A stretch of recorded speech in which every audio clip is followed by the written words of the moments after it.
So how do you see if you're thinking about going forward from here? Taking yourself for a moment out of the actual work of the day and thinking about how the progress you've made and where you might be evolving to?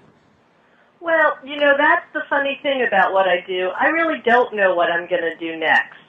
I sort of go from one theme or series of paintings to the next, and right now I'm still finishing up this series of work I call a Bronx block.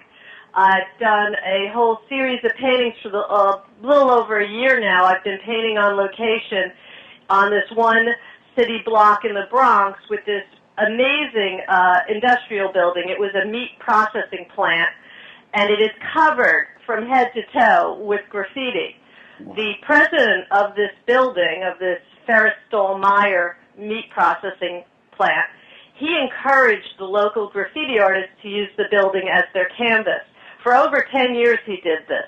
So what you got, the result of his vision, really, I give this guy a lot of credit, the result of his vision is that you have very high-end graffiti. You have murals. You have a lot of interesting stuff. Right. And because so many different graffiti artists collaborated on this building, in a sense, you have such a mashup, such a wonderful, fun juxtaposition of imagery and color.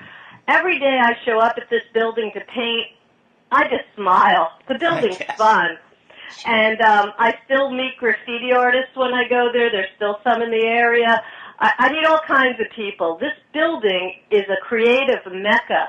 People not only come to paint on the building, they come to be videoed in front of it for their music videos. I see models all dressed up getting their headshots and their, fashion shoots in front of the building.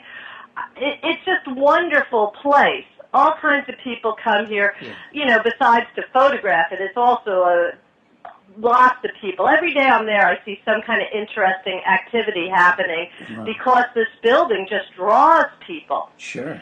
And it is on its way out, though. It has been slated for demolition. As a matter of fact, it's going to be torn down sooner than later. I probably have another 3 months or so left because there is some structural problems. The building was already slated to come down. They thought they could leave it for a while, but there are some problems. The building is old, and it's going to be demolished very soon. And that will be the end of my series. So I'm sort of rushing against the wrecking ball, so to speak, to finish out this series. Yes, to save it, in a way. In a sense, I am saving it.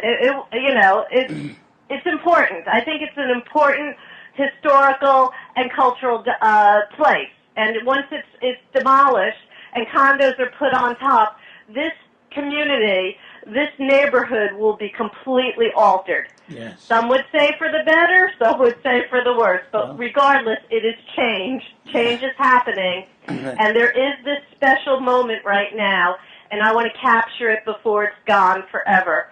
And that goes back to what you were saying earlier about runes. I sort of think of a lot of my work as contemporary runes. They're things that are in that transitional period. They're not going to be here forever, and I want to capture them. Way to go. That's just wonderful. That's so, oh gosh.